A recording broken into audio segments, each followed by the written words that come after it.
শ্রাদ্ধ আছে, তা হলো দ্বিজ দম্পতি শ্রাদ্ধ। বাহ, আপনি জানেন? অবশ্য আপনি তো জানবেনই, দ্বিজ দম্পতি শ্রাদ্ধে তিল কাঞ্চন থেকে দানসাগর পর্যন্ত সবই করতে হয়। তারপর আমন্ত্রণ করে আনা এক ব্রাহ্মণ যুবক আর এক কুমারী মেয়ের বিয়ে দেওয়া হয়। ওই মণ্ডপেই তাদের ভূমি দান করতে হয়, মেয়ের গয়না, ছেলের যাবতীয় জিনিস দিতে হয়, তাদের ঘর বসত করিয়ে ভবিষ্যতের সমস্ত সংস্থান করিয়ে দিতে হয়। তাহলে বুঝতেই পারছেন কাণ্ডখানা। হ্যাঁ হ্যাঁ, সমস্তটাই যা খরচ হয়, অনেক ধনবান মানুষও সারা জীবনে তা উপার্জন করতে পারে না। ঠিক। আমি তখন খুব ছোট, বছর 5 বয়স হবে। আবছা আবছা মনে করতে পারি দূর দূর গ্রাম থেকে নিমন্ত্রণ পেয়ে আসা ব্রাহ্মণ পণ্ডিতদের হাতে দানের জিনিস হিসেবে বাসনপত্র, শাল দোশালা আর স্বর্ণ রৌপখণ্ড তুলে দেওয়া হচ্ছে। দ্বিজ দম্পতি হাসি মুখে বসে আছেন আসরে। উপস্থিত লোকজন তাদের সাক্ষাৎ বিষ্ণু আর লক্ষ্মী জ্ঞানে প্রণাম করছে। তারা কেউ জীবিত আছেন? না, কেউ নেই। এই গ্রামেই তাদের বসত করানো হয়েছিল। তাদের সন্তানরা আছে। দক্ষিণা হিসেবে পাওনা সেই ভূসম্পত্তির উপসত্ত্ব থেকে তাদের ভালোভাবেই চলে যায়। আমাকে তারা দাদা বলেই ডাকে। এই রঘু, আসি কর্তা। আপনি ভাগ্যবান রাজামশাই, এই জিনিস নিজের চোখে দেখেছেন। হ্যাঁ, তা ঠিক। রঘু তার প্রভুর কখন কি প্রয়োজন সব বুঝতে পারে এবং সেজন্য আগে থেকে প্রস্তুত থাকে। ডাক শোনা মাত্র সে এসে কোলকে বদলে দিয়ে গেল। কি হলো হে? হ্যাঁ, তোমরা এমন চুপ করে রয়েছ? ভাবছো এ কি পুরনো জমিদার বাড়ির গপ্প বুড়োটা শুরু করলো? রোসো রোসো, জীবনের সব কাহিনী একটার সঙ্গে আরেকটা জোড়া। কোনো একটা বলতে শুরু করলে অন্যগুলোই টান পড়ে। তাছাড়া বকবক করা বয়স বাড়বার একটা লক্ষণ। তো আর বকবো না থামবো? আরে বলতে থাকুন, এই শুনতেই তো আশা। তেমন হলে সারা রাত বসে শুনবো। তারানাথ পরিতৃপ্ত মুখে নতুন একটা পাসিং শো ধরালো। যে গল্প বলতে ভালোবাসে এবং ভালো গল্প বলে, সে আগ্রহী শ্রোতা পেলে যেমন খুশি হয় তেমন আর কিছুতে নয়। এই ঘটনাটা কিন্তু বাকি আর সব ঘটনার থেকে অন্যরকম। মুকুজ্জে বাড়ি থেকে চলে আসার আগে একটা মজার ঘটনা ঘটেছিল।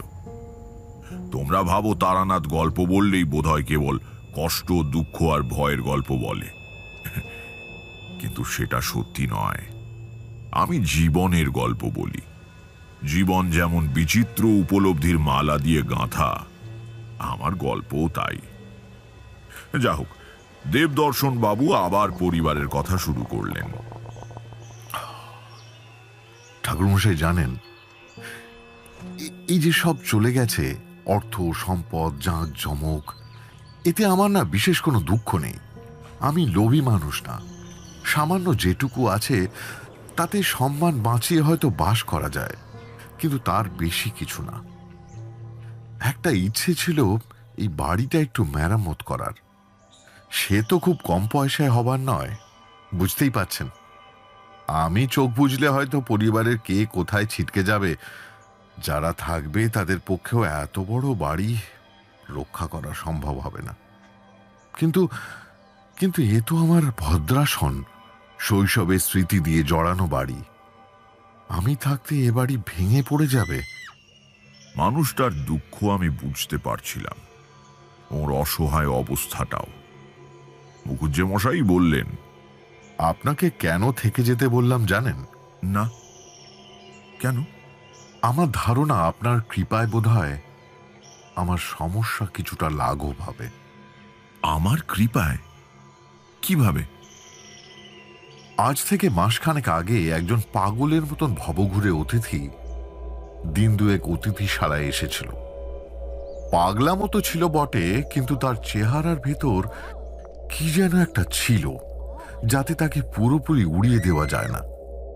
ভালো বংশের সন্তানের মতন আভ্ভাব, উজ্জ্বল চোখ, দোষের মধ্যে ওই মাঝে মধ্যে একটু অসংলগ্ন কথা বলা। সে বলেছিল আমাদের অতিথিশালায় কিছুদিনের মধ্যে এমন একজন আসবে যার মধ্যে আমাদের পরিবারের বর্তমান আর্থিক সমস্যা অনেকটা লাঘব হয়ে যাবে। আপনি সাধক মানুষ, ভাবলাম আপনি যদি সেই লোক হন। বুঝতে পারছো তোমরা? আমার মনের মধ্যে তখন একটা মৃদু ঘণ্টার শব্দ বেজে উঠেছে।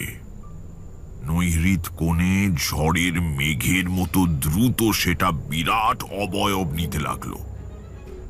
তবে কি সে? আবার সে? বললাম। অসংলগ্ন কথা বলতো? মানে কি রকম? অসঙ্গত কিছু? না না, আদৌ তেমন নয়। আলোচনা করতে করতে হঠাৎ হয়তো এমন একটা কথা বলতো যার কোনো মানেই হয় না। একটা ছড়া তো খুব বলতো। ছড়া? কি ছড়া? সে থাক সে থাক, সে শুনলে আপনি হাসবেন। পাগলের কাণ্ড সব। না না না না, বলুন না। আরে বলুন মুখুজ্জেমশাই, হয়তো এর ওপরেই আপনাদের পরিবারের ভাগ্য নির্ভর করছে। আপনিও কি তাই মনে করেন? হতে পারে, আপনি বলুন। সেদিন সকালবেলা কাছারিতে বসে হিসেবপত্র দেখছি, এমন সময় লোকটি হঠাৎ এসে ঘরের দরজায় দাঁড়িয়ে আমার দিকে তাকিয়ে বলল, দিকে দিকে সাগরেতে ভাই, চোখে চোখে চাঁদ খুঁজে পাই। আমি অবাক, নায়েব মশাই অবাক, গোরস্তা মুহুরি অবাক। বলে কি লোকটা? পাগল নিশ্চয়ই, কিন্তু পাগলে কি গুছিয়ে ছড়া বলে? যাই হোক, এরপর এরপর সে আমার দিকে তাকিয়ে বলল, এই অতিথিশালায়, এই বাড়িতে একজন আসবে শিগগিরই, সাধক মানুষ।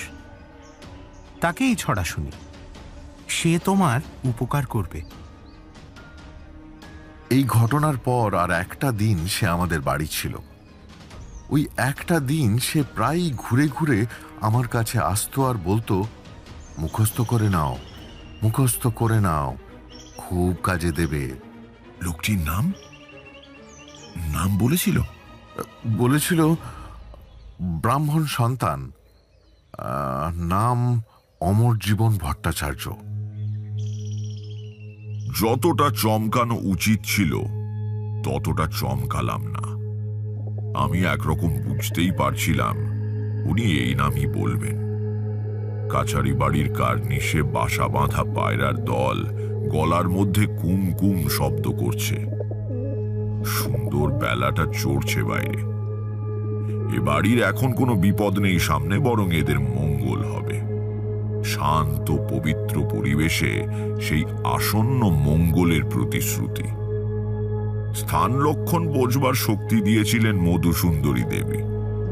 সেটি এখনো নষ্ট হয়নি, তাই অনুভব করছিলাম সবটা। ছড়াটার মানে কিছু বুঝলেন? হ্যাঁ, মানে না, এখনো তো কিছু ধরতে পারছি না। আর রাজামশাই, ওই অমর জীবনের বলা সেই লোক যে আমি, তাই বা বুঝছেন কি করে? না মানে ঠিক তা নয়, মানে আমি সেই লোক না হলে আরো দিন দুই এখানে থাকতে পাবো তো? ওমা, সে কি? নিশ্চয়ই থাকবেন। অতিথি নারায়ণ, কত সৌভাগ্য থাকলে তবে বাড়িতে অতিথি আসে। আচ্ছা, এই লোকটা মানে অমর জীবন, এর বয়স কত বলে মনে হয়েছিল আপনার? মানে খুব বুড়ো মানুষ কি? না না, একেবারেই নয়। কত আর হবে, এই 35-36। 35-36ই বটে। থেকে গেলাম মুকুজ্জে বাড়িতে। পরের দিন সকালে মুকুজ্জে মশাইয়ের সঙ্গে বৈঠকখানায় বসে গল্প করছি, এমন সময় একজন প্রৌঢ় মানুষ ঘরে ঢুকে জীর্ণ ছাতাখানা দরজার কোণে ঠেসিয়ে রেখে বললেন, নমস্কার রাজাবাবু।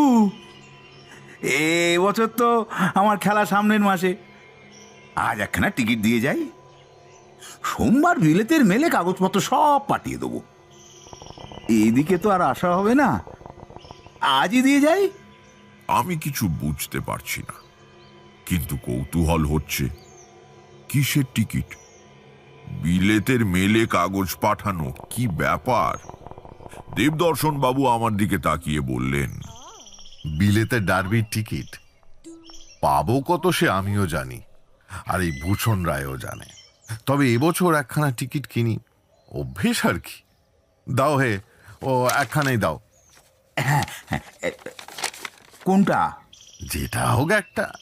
বেশ বেশ বেশ বেশ, তাহলে প্রথমটাই দি। একটু দাঁড়ান দেখি। না, ওটা নয়, আপনি এটা নিন। টিকিটের গোছা থেকে অন্য একটা টিকিট বেছে দিলাম। বুঝলাম দেবদর্শন যেন কেমন অদ্ভুতভাবে আমার দিকে তাকিয়ে আছেন। আমি হেসে বললাম, বেশি ভাববার কিছু নেই, নিলে এটাই নিন। ভূষণ রায় স্পষ্টই কিঞ্চিত ইতস্তত করছেন, একবার আমার দিকে আরেকবার মুখুজ্জে মশাইয়ের দিকে তাকাচ্ছেন। দেবদর্শন দ্বিধা ঝেড়ে ফেলে বললেন, ঠিক আছে, ঠাকুর মশাই যেখানা বলছেন সেখানাই দাও।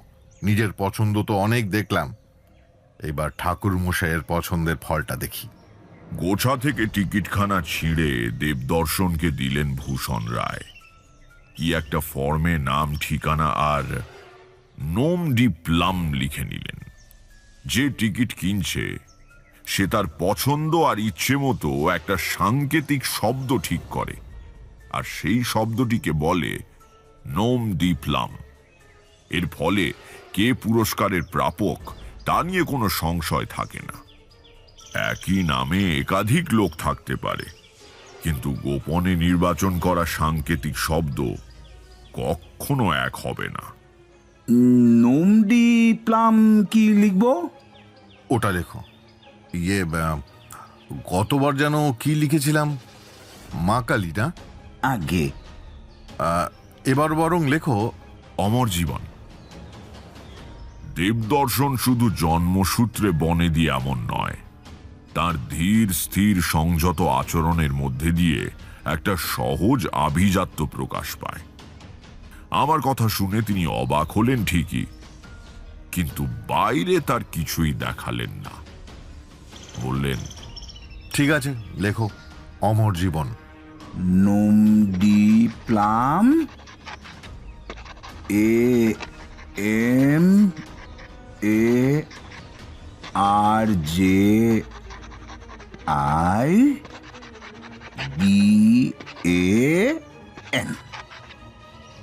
অমর জীবন। ভূষণ রায় চলে গেলে দেবদর্শন কিছুক্ষণ চুপ করে গড়গড়ার নলে টান দিলেন।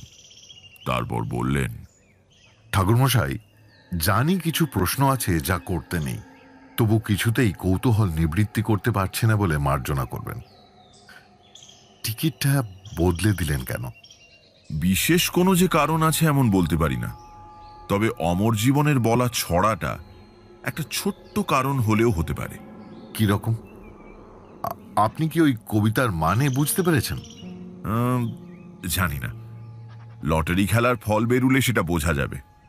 মুখুজ্জে মশাই, আপনি প্রবীণ বুদ্ধিমান মানুষ, আপনাকে আগে থেকে মিথ্যে আশা দিয়ে ভোলাতে চাই না।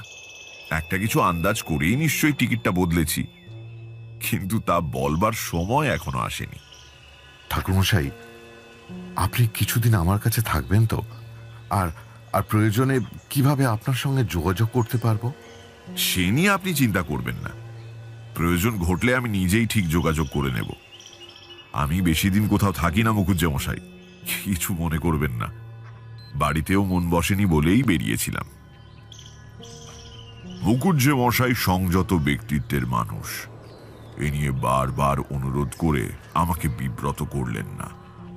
সেদিনটা দেবদর্শনের সঙ্গে গল্প করেই কাটল। ভদ্রলোক কলেজের ছাপমারা ছাত্র নন বটে, কিন্তু সাহিত্য আর ইতিহাসের খবর রাখেন প্রচুর। বোধহয় পরের দিন চলে যাব বলেই দুপুরে দেবদর্শন খাওয়া দাওয়ার বিপুল আয়োজন করেছেন। ওর আর আমার একসঙ্গেই আহারের আয়োজন করা হয়েছে ভেতর বাড়িতে রান্নাঘরের বারান্দায়। খেতে বসে আমার চক্ষু স্থির। পুজোর পরাতের মতো বিশাল কাঁসার পদ্মকাটা বগি থালায় চূড়ো করে সাদা ধবধবে তুলাই পাঞ্জি চালের ভাত, ভাতের চূড়ায় ছোট্ট কাঁসার বাটিতে গাওয়া ঘি। জমবে না, ভাতের গরমে তরল থাকবে।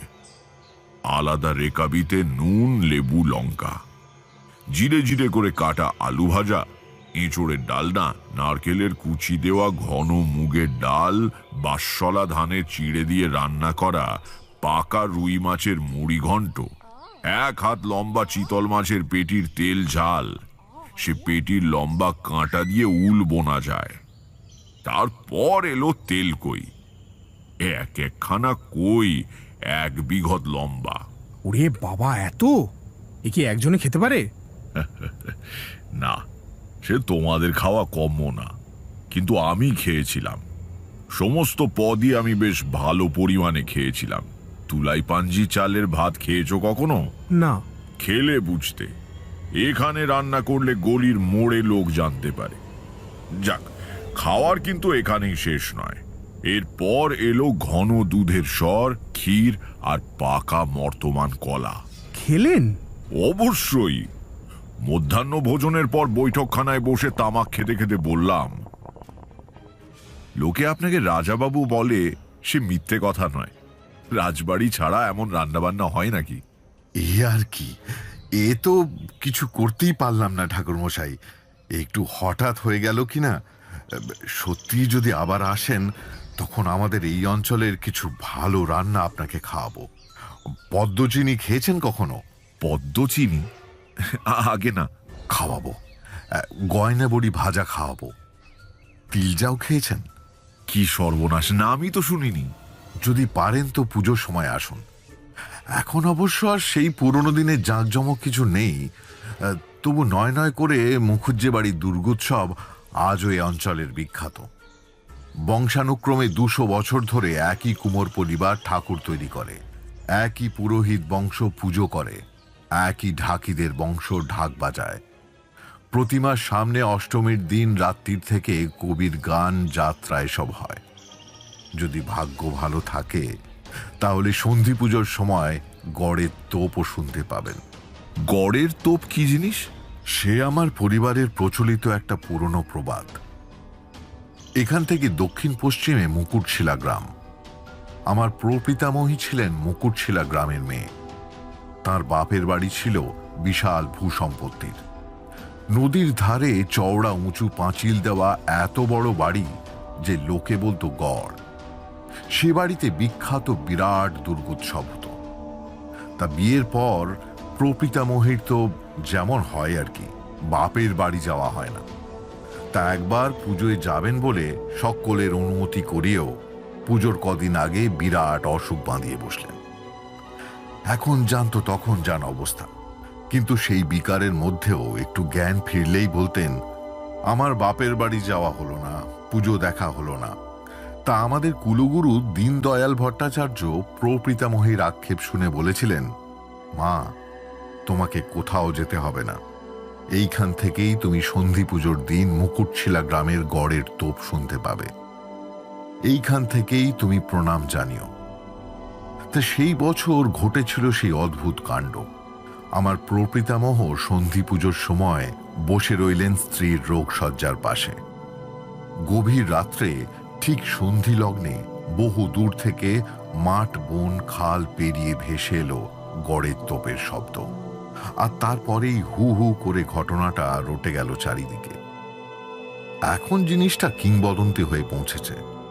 প্রতি বছর নাকি কেউ কেউ শুনতে পায় গড়ের তোপের আওয়াজ। এতে কিংবদন্তির কি আছে? তোপের আওয়াজ শোনা তো যেতেই পারে।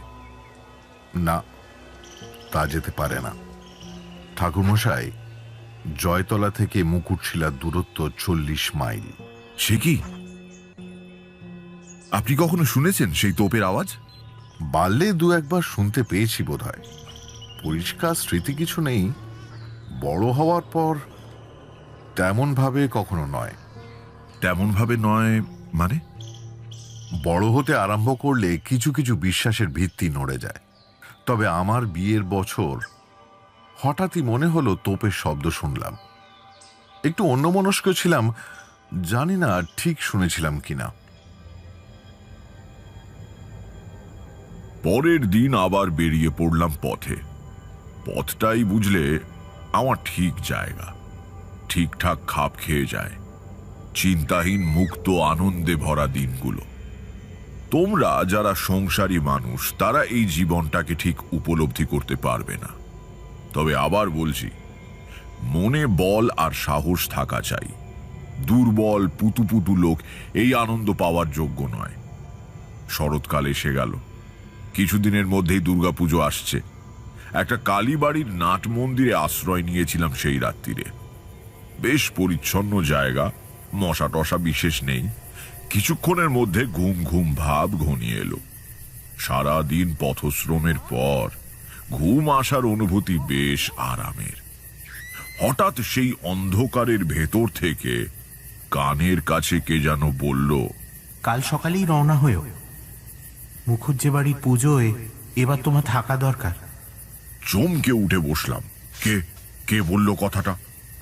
তারার আলোয় আবছা দেখা যাচ্ছে নাট মন্দির। কই, জনপ্রাণীও তো নেই কোথাও, অথচ আমি পরিষ্কার শুনেছি। উঠে একবার চারপাশটা ঘুরে দেখে এলাম।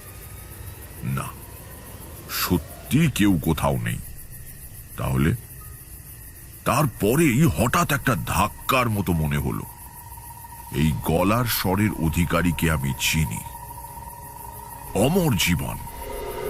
আমাদের পারিবারিক ইতিহাসের পর্বে পর্বে সে কিভাবে জড়িয়ে গিয়েছে সে তো তোমরা জানো। রহস্যের কুয়াশায় ঢাকা তার পরিচয়। আকাশের নক্ষত্রদের মতো সে প্রাচীন। তার নির্দেশ আমাকে মানতেই হবে। ঘুরতে ঘুরতে 1.5খানা জেলা পার হয়ে চলে এসেছিলাম, কাজেই ফিরতে বেশ সময় লাগলো। খুব প্রাণপণ হেঁটেও পুজো আরম্ভ হওয়ার আগে মুখুজ্জে বাড়ি পৌঁছতে পারলাম না। মহাষ্টমীর দিন সকালে পৌঁছলাম জয়তলা গ্রামে।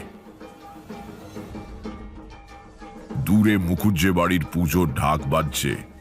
গ্রামের রাস্তাতেও খুব বেশি লোক নেই, দল বেঁধে সবাই জমিদার বাড়ির পুজো দেখতে গিয়েছে।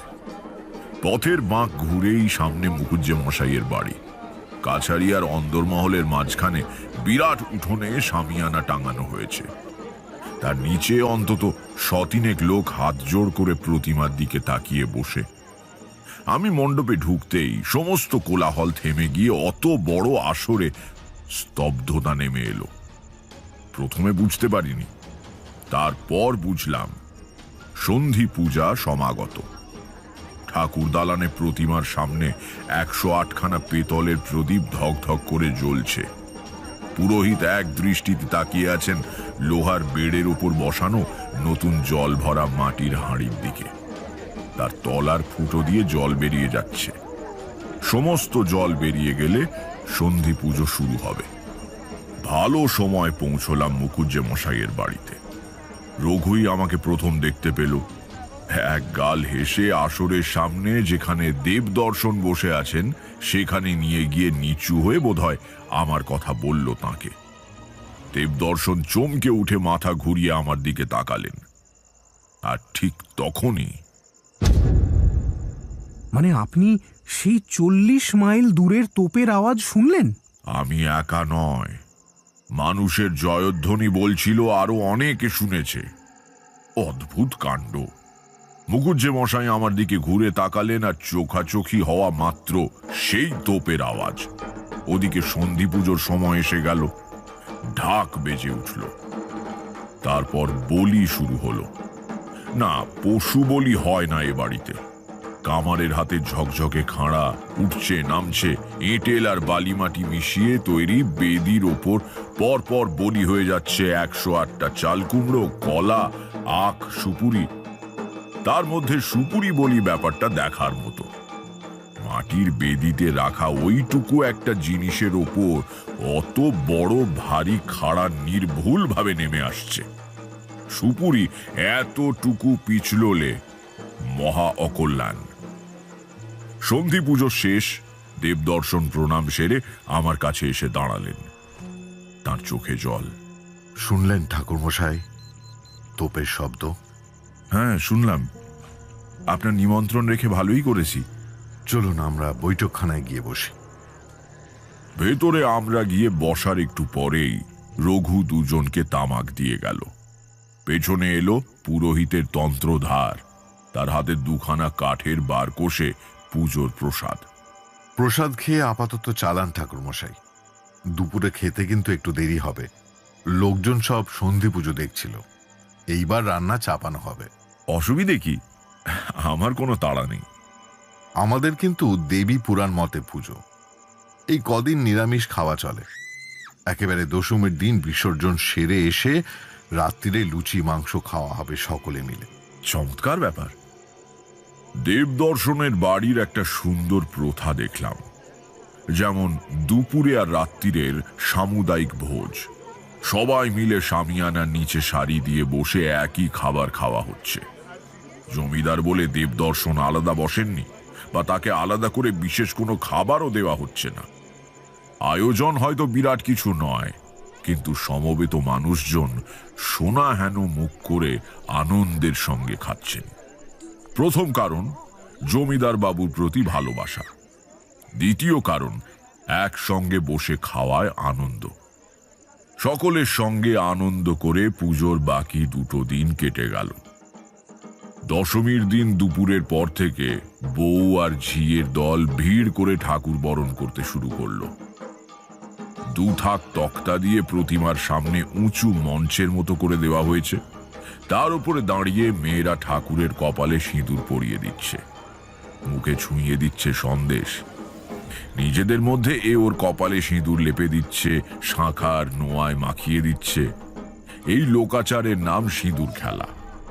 আমাদের সমাজে মেয়েদের সমস্ত উৎসব আনন্দই প্রায় পর্দার আড়ালে পালিত হয়। এই একটা দিন তারা অসংকোচে বেরিয়ে আসে বাইরে। সারা গাঁয়ের লোক মিছিল করে প্রতিমা নিয়ে বেরোলো বিকেলবেলা। নাচতে নাচতে আর দেবীর নামে জয়ধ্বনি দিতে দিতে পুরো দলটা এসে দাঁড়ালো নদীর ঘাটে। সেখানে ভাসানের জন্য পাশাপাশি 2খানা নৌকা বেঁধে চওড়া বেদির মতো করা হয়েছে। ঠাকুর শুদ্ধ তক্তা রাখা হলো সেই নৌকোর ওপর। সঙ্গে উঠল 10-12 জন বলিষ্ঠ লোক আর 6 জন ঢাকি। ঘাট থেকে ছেড়ে ধীর গতিতে নৌকো মাঝ নদীতে গিয়ে দাঁড়ালো। তখন অন্ধকার নেমেছে ঘোর হয়ে। নৌকোর ওপর জ্বলে উঠেছে মশাল। হঠাৎ সবগুলো ঢাক বেজে উঠল দ্রুত তালে। আস্তে আস্তে দুদিকে সরে গেল 2 নৌকো। প্রতিমা বাহকের মাঝখানে বাঁধনে দড়ি কেটে দিয়েছে। সোজাসুজি দাঁড়ানোর অবস্থায় জলে ডুবে গেল দেবী প্রতিমা। পাগলের মতো বাজছে ঢাক, পাগলের মতো চেঁচাচ্ছে মানুষ, ধক ধক করে জ্বলছে মশাল। বিসর্জনটা হয়ে গেল। তারানাথের বলার গুণে চোখের সামনে যেন সেই 30 বছর আগের বিসর্জন প্রত্যক্ষ করছিলাম। আরেকটা পাসিংশ ধরিয়ে তারানাথ বলল, আমার গল্প একটু ধান ভানতে শিবের গীত হয়ে যাচ্ছে, তাই না? হোক, তবু মন দিয়ে শোনো। এসব দিনকাল চলে যাচ্ছে, তোমরা আর দেখতে পাবে না। আর শুনে রাখো, পরে ছেলেপুলেদের গল্প বলতে পারবে।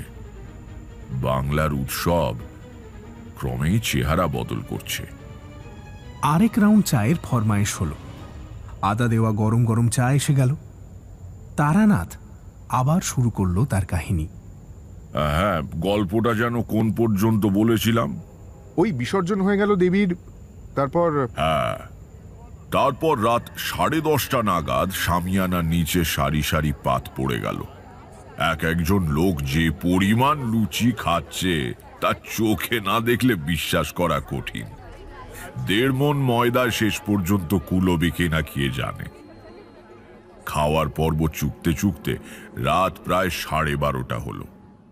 1টা থেকে আরম্ভ হলো কবি গানের আসর। দেবদর্শন জিজ্ঞেস করলেন, ঠাকুরমশাই, কালকের দিনটাও থেকে যাবেন কিন্তু? শুধু কাল নয়, ভাবছি লক্ষ্মী পুজো দেখে তারপর ফিরব। বাহ বাহ বাহ, খুব ভালো কথা। প্রায় শেষ রাত্রিরে আলো ফোটবার কিছু আগে আসর ভাঙল।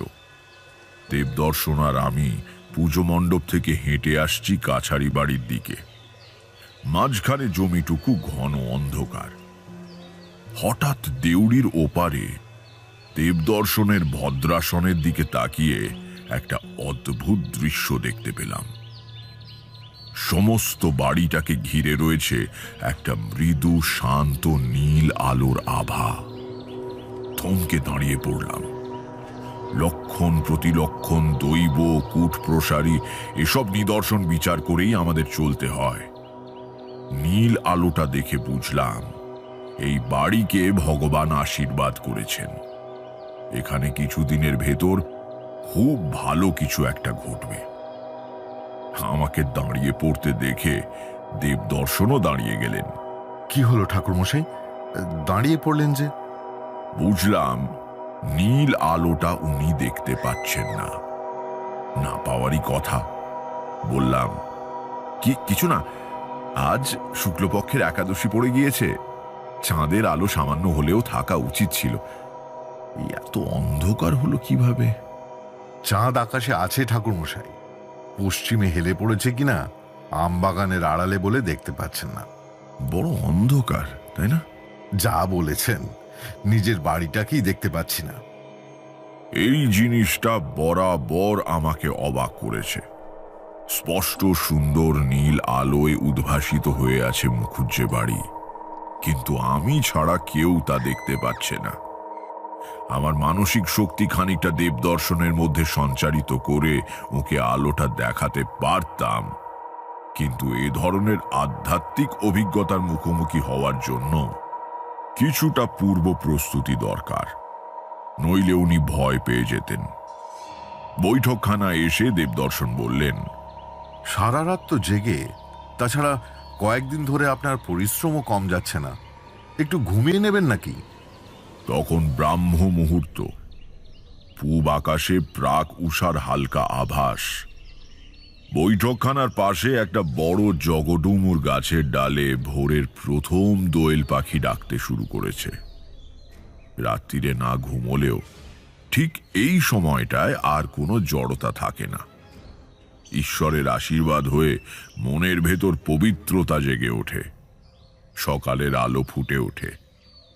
বললাম, না মুখুজ্জে মশাই, এখন আর শোব না।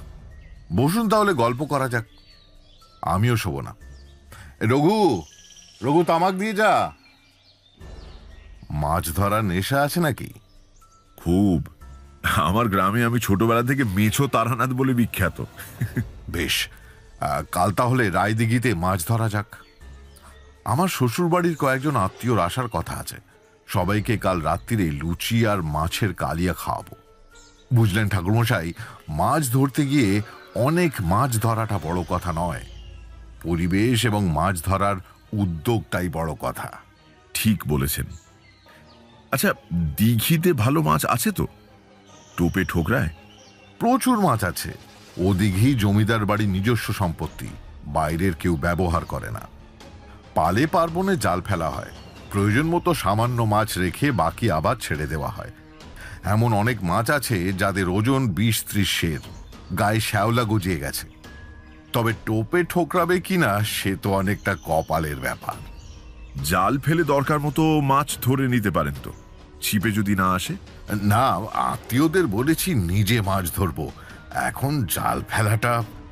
বুঝলাম, এখন কিছু মাছ অন্তত নিজে না ধরলে শ্বশুরবাড়ির মানুষদের কাছে তার সম্মান থাকবে না। একটু ভাবনাও হলো, শরৎকালের এই সময়টায় চারে মাছ আসবে কি? এটা ঠিক মাছ ধরার সময় তো নয়, কিন্তু নিজে মাছ ধরে আত্মীয়দের খাওয়াবেন, এই সামান্য স্বাদটুকু পূর্ণ না হলে মনে ভারী দুঃখ পাবেন। ভাবলাম কি করা যায়।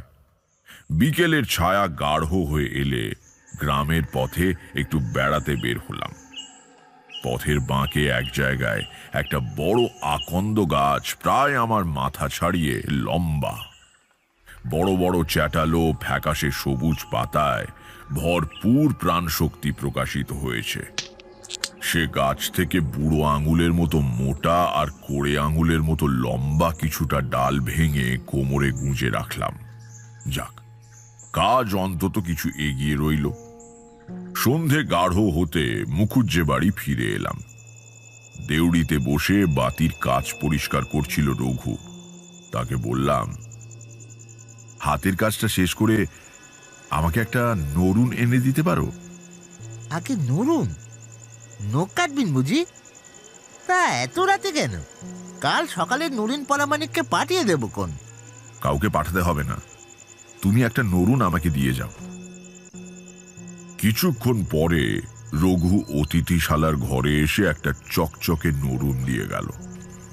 রাত্রিরে খাওয়ার পর বসে বসে নরুন দিয়ে আকন্দ গাছের ডাল থেকে একটা ছোট্ট গণেশ মূর্তি কুঁদে বের করলাম। আকন্দ কাঠ নরম, তাই অসুবিধে হলো না, দেখতে বেশ ভালোই হলো। নায়েব মশাইকে বলেছিলাম একটা নীলের বড়ি আমাকে জোগাড় করে দিতে। উনি লেখার কালি বানাবার একখানা বড়ি এনে দিয়েছিলেন বিকেলে। মাটির ভাঁড়ে কুজো থেকে জল ঢেলে তাতে বড়ি গুলে গাঢ় নীল কালি বানিয়ে গণেশ মূর্তি চুবিয়ে রাখলাম কিছুক্ষণ। তুললাম যখন আকন্দ কাঠ রং টেনে কটকটে নীল হয়ে গিয়েছে।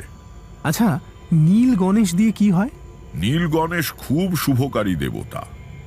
সঠিক আরাধনা করতে পারলে তাকে দিয়ে করানো যায় না এমন কোনো কাজ নেই। যাই হোক, পরদিন সকালে জল খাবার খাওয়ার পর মুকুজ্জে মশাইয়ের ডাক এলো। সরঞ্জাম তৈরি, এবার মাছ ধরতে যাওয়া হবে। কাছারি বাড়ির সামনে দেখি দেবদর্শন ব্যস্ত হয়ে কর্মচারীকে কি করতে হবে বোঝাচ্ছেন। একজন ভৃত্য 5-6 গাছা ছিপ নিয়ে দাঁড়িয়ে, মাটিতে ছড়িয়ে রয়েছে নানা মাপের কৌটো আর ভাঁড়। তা থেকে মনোমুগ্ধকর সব গন্ধ বের হচ্ছে। হঠাৎ সম্মিলিত গলার কোলাহল শুনে দেখি কয়েকজন ভদ্রলোক নিজেদের মধ্যে কথা বলতে বলতে এদিকে আসছেন। বুঝলাম এরাই দেবদর্শনের শ্বশুরবাড়ির আত্মীয়। এদের সামনেই তিনি মাছ ধরে দেখাতে চান। দিঘির ধারে পৌঁছলাম। রানী দিঘি সত্যি একটা বিরাট জলাশয়। এপারে দাঁড়ালে ওপারে লোক ঠাহর হয় না। কেমন চমৎকার জায়গাটা বলুন। এ তো বিরাট দিঘি, এপার থেকে ওপারে দাঁড়ানো মানুষকে তো ভালো করে চেনাই যাচ্ছে না। এখন মৎস্য দেবতা তুষ্ট হয়ে চার খেলেই মুখ রক্ষে। ছুপ ছুপ শব্দ করে জলে চার ছড়াচ্ছেন দেবদর্শন। গন্ধে চারিদিক মম করছে। পুরুষটু কেঁচো দিয়ে টোপ গাঁথা হলো। শক্ত মুঠোয় ছিপ ধরে তীক্ষ্ণ চোখ করে বসলেন বটে, কিন্তু জমিদার মশাই আজ কতটা সফল হবেন সে বিষয়ে আমার যথেষ্ট সন্দেহ রইল। গত 20 বছর ধরে মাছ ধরে আসছি, শরতের সকালে টোপে মাছ ঠোকরাতে খুব একটা দেখিনি। দেবদর্শন আমার দিকে তাকিয়ে বললেন, ঠাকুরমশাই, আপনিও একটা ছিপ নিয়ে বসে যান না, শুধু দেখবেন কেন? না, আজ আপনি ধরুন, আজ আর হাত লাগাতে ইচ্ছে করছে না। মাছ ধরতে ইচ্ছে করছিল না এমন নয়, কিন্তু ভাগ্যবশে ওর বদলে আমার ছিপে মাছ উঠলে উনি দুঃখ পেতেন। আমি দেবদর্শনের পেছনে একটা কলা পাতা পেতে বসে পড়লাম। যা আশঙ্কা করেছিলাম তাই ঘটতে চলল। অনেকক্ষণ অপেক্ষা করেও একটা মাছও চারে এলো না। কি হলো বলুন তো ঠাকুরমশাই, তারা সব গেল কোথায়? দুপুরের খাওয়ার সময় হয়ে গেল। মাছেদের অস্তিত্ব আছে বলেই মনে হয় না। এক সময় ছিপ গুটিয়ে রেখে উঠে দাঁড়িয়ে দেবদর্শন বললেন, চলুন খেয়ে আসা যাক, তারপর আবার বসা যাবে। ততক্ষণে চার আরেকটু জমুক। হ্যাঁ হ্যাঁ, সেই ভালো। ও মনে হয় আজ তারা আর চারা খাবে না, বুদ্ধিমান হয়ে গেছে সব। দেবদর্শনের মুখ একটু ছোট, নিচু স্বরে বললাম, চিন্তা নেই, খেয়ে এসে বসুন, পাবেন। দেবদর্শন চমকে আমার দিকে তাকালেন, মুখে কিছু বললেন না। আমি একটু হাসলাম। খাওয়ার পরেই আর দেরি না করে আবার রানী দিঘির পাড়ে ফিরে আসা হলো। ছিপ মুঠো করে বসে গেলেন দেবদর্শন। আর চোখে তাকিয়ে দেখলাম জমিদার মশাইয়ের সব আত্মীয়রা এখনো এসে পৌঁছয়নি। যারা এসেছেন তারা নিজেদের মধ্যে কথাবার্তা বলছেন। এদিকে কারোর তেমন মনোযোগ নেই। আমি ধুতির ভাঁজে লুকিয়ে রাখা নীল গণেশের মূর্তিটা বের করে মনে মনে বললাম, শ্বেতার্ক নির্মিতং গণনাথং পঞ্চান্তকং ওম মন্ত্রিক্ষায় স্বাহা। মন্ত্রোচ্চারণ করেই দেবদর্শনের মাথার ওপর দিয়ে দিঘির জলে ছুঁড়ে দিয়ে বললাম, আরে কে কি ফেললো জলে? এ হে, মাছ পালিয়ে যাবে যে। এতক্ষণে হয়তো চাঁদ একটু জমে আসছিল। ভাবনা নেই, আমি একটা জিনিস ফেলেছি। আপনি? সে কি? কি জিনিস? ঘুরে বসুন মুখুজ্জে মশাই, বাঁদিকে ছিপের ফাতলা কাঁপছে। বড় মাছ কেঁথেছে, 2-3 বার কেঁপে ফাতনা একেবারে নিতিল হয়ে গেল। হর্ষধ্বনি করে আত্মীয়ের দল উঠে দাঁড়ালো। ধনুকের মতো বেঁকে গিয়েছে ছিপ, মাছ ছুটেছে দিঘির উত্তর পশ্চিম কোণ লক্ষ্য করে। কিরকির আওয়াজ করে ঘুরে যাচ্ছে হুইল। প্রায় 1.25 ঘন্টা খেলবার পর হুইল গুটিয়ে ঘাটের কাছে মাছটা টেনে আনলেন দেবদর্শন। তার গা বেয়ে ঘাম ঝরছে, কিন্তু মুখ উজ্জ্বল। বড় মাছ গেঁথেছে এ খবর রটে যাওয়ায় রানী দিঘির পাড়ে ভিড় জমে গিয়েছে। অনেকক্ষণ লড়ে যদিও মাছটা নির্জীব হয়ে পড়েছে, তবু জলের ভেতরে ও জিনিস বাঘের মতো শক্তি ধরে।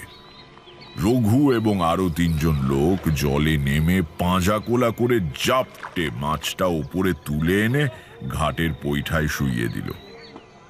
14-15 সের ওজনের বিশাল লালচে রুই, একটা বাছুরের মতো বড়। সবাই নানা রকম প্রশংসাসূচক কথা বলছে। আমি তাকিয়েছিলাম দেবদর্শনের দিকে। তিনি ভারী খুশি হয়েছেন। মানুষটির মনের মধ্যে কোনো ঘোর প্যাঁচ নেই। এইটুকু কৃতিত্বেই ভদ্রলোক তৃপ্ত। বললাম, এতে হবে তো, না আরেকখানে ধরবেন? না না, এতেই খুব হয়ে যাবে।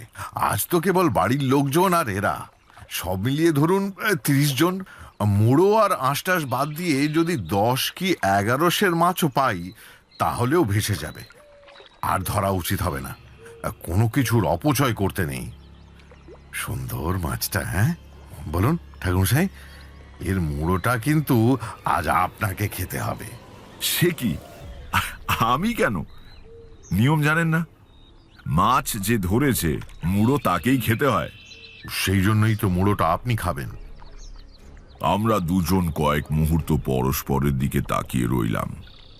তারপর আমি হেসে বললাম, বেশ তো, মুড়ো খেতে হয় খাবো, কিন্তু মাছটা আপনিই ধরেছেন। লক্ষ্মী পুজো এসে গেল। দুপুরের পর থেকে সব মেয়েরাই বসে গেলেন পুজো দালানের মেঝেতে চাল বাটা দিয়ে আলপনা দিতে। পরিষ্কার মেঝেতে যেন জাদু বলে ফুটে উঠছে ছোট ছোট কুটির, তার দুপাশে কলা গাছ, সামনে সরু পথ, সে পথে লক্ষ্মীর পায়ের ছাপ আঁকা। তাছাড়া ধানের গোলা, ধানের ছড়া, পাশেই বসে রয়েছে গম্ভীর মুখওয়ালা পেঁচা। বড় বড় কানওয়ালা সে পেঁচারা আসল পেঁচা চাইতেও দেখতে অনেক ভালো। একসময় সূর্য অস্ত গেল। পুরোপুরি অন্ধকার নামার আগেই পূর্ব দিগন্ত বেয়ে উঠে এলো সোনালি রঙের পূর্ণিমা চাঁদ। পুজো শুরুর আগে দেবদর্শন স্নান সেরে এলেন, আর তখনই হঠাৎ বাইরে কিসের একটা হইচই শোনা গেল। ঘরে এসে ঢুকলো রঘু, নায়েব মশাই এবং আরো কয়েকজন। তারা সবাই খুব উত্তেজিত। সবাই একসঙ্গে কি একটা বলতে চাইছে। কি হয়েছে? কি ব্যাপার? হুজুর, ভূষণ রায় এসছে। তা সে এসেছে তো। ভিড়ের পেছন থেকে এগিয়ে আসে ভূষণ রায়। সেও উত্তেজনায় হাঁপাচ্ছে। রাজাবাবু, রাজাবাবু, অবাক কাণ্ড ঘটে গেছে, অবাক কাণ্ড। দেবদর্শন বাবু যেন সহসা চুপ। তার দিকে তাকিয়ে আমি বুঝতে পারলাম ভূষণ রায় কিছু বলার আগেই উনি সবটা জেনে গিয়েছেন। রাজাবাবু, রাজাবাবু, আপনি আপনি বিলিতি ডার্বি সেকেন্ড প্রাইজ পেয়েছেন, 80,000 টাকা। একটু আগে টেলিগ্রামে খবর এসেছে।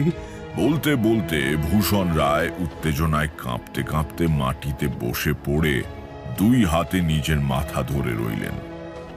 হঠাৎ দেখলে মনে হবে তিনি এক্ষুনি একটা ভয়ানক খারাপ খবর পেয়েছেন। আসলে চরম শোক আর চরম উল্লাসের প্রকাশ অনেকটা একই রকম। বাইরে একটা সম্মিলিত গলার কোলাহল শুরু হলো। এসব খবর দ্রুত ছড়িয়ে পড়ে। যারা পুজো দেখতে আর প্রসাদ পেতে এসেছে তারা সবাই চেঁচাচ্ছে, জয় রাজা বাবু, জয় মা লক্ষ্মী।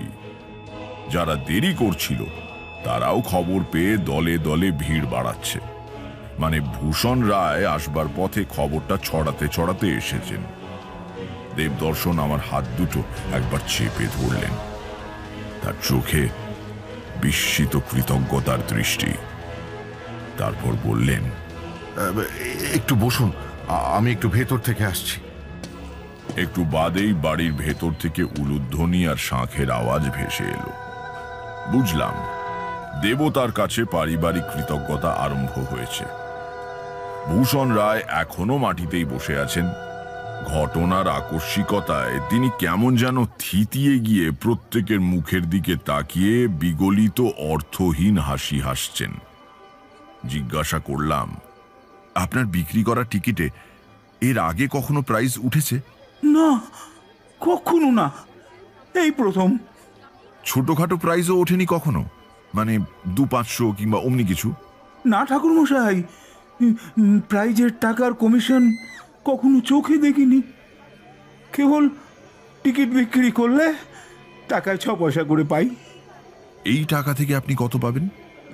কোম্পানি থেকে বেশি নয়, ওই বেশিরভাগটাই নিয়ে নেবে কলকাতার যে আসল এজেন্ট, সে আমাকে 1000-2 দেবে বোধহয়। কি আর করব, যা দেয় তাই অনেক। তবে রাজা বাবু মানুষ খুব ভালো, উনি কি আর কিছু দেবেন না? নিশ্চয়ই দেবেন, উনি আমাকে ভালোবাসেন। দেবদর্শন ভেতর থেকে ফিরে এলেন। তক্তাপোষে তাকিয়া হেলান দিয়ে বসে প্রথমেই বললেন, ভূষণ, এর থেকে 5000 টাকা আমি তোমাকে দেব। তোমার জন্যই তো প্রাইজটা পেলাম। আমার জন্য নয়, এই যে এই ঠাকুর মশাইয়ের জন্যে। আমার টিকিটে কিছু পেতেন না, ইনি বেঁচে দিয়েছিলেন বলেই। উপস্থিত লোকেরা টিকিট পছন্দ এবং বদলানোর ব্যাপারটা কিছুই জানে না। তারা একটু অবাক হয়ে তাকিয়ে আছে। কিন্তু ভূষণ রায় গপ্পের লোক। বুঝলাম কিছুক্ষণের মধ্যেই টিকিট বদল করে দেবার ঘটনাটা চারিদিকে ছড়িয়ে পড়বে। এও বুঝলাম যে হয় কাল নয় পরশু সকালে আমাকে এই গ্রাম ছেড়ে চলে যেতে হবে। ভূষণ রায়ের গল্প শুনলেই মানুষের স্রোত শুরু হবে। কারো সন্তান হয়ে বাঁচে না, কারো অম্লশূলের ব্যথা, কারো ভাই মামলা করেছে, কেউ বা আবার হঠযোগ শিখতে চায়। পালানো ছাড়া গতি নেই। দেবদর্শন বাবু সকলকে আবার পুজোর দিকে যেতে বললেন। রঘু ও রাজাবাবু বিশ্রাম নেবেন বলে জায়গা খালি করে দিল। জিজ্ঞেস করলাম, কি কেমন লাগছে? টাকাটা তাহলে পাইয়েই দিলেন ঠাকুরমশাই? আমি কেন? টিকিট বিক্রি করেছে ভূষণ রায়, কিনেছেন আপনি। ঘোড়া দৌড়েছে বিলেতে আর খবর এসেছে ডাক বিভাগের টেলিগ্রামে। আমি কি করলাম? ও সব কথা থাক।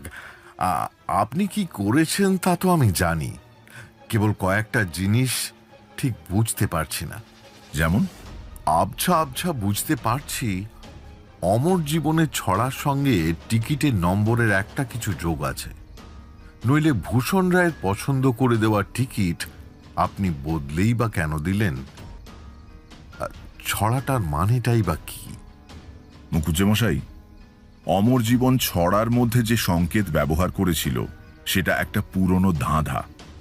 আমাদের ছোটবেলায় দেশে ঘরে খুব প্রচলিত ছিল।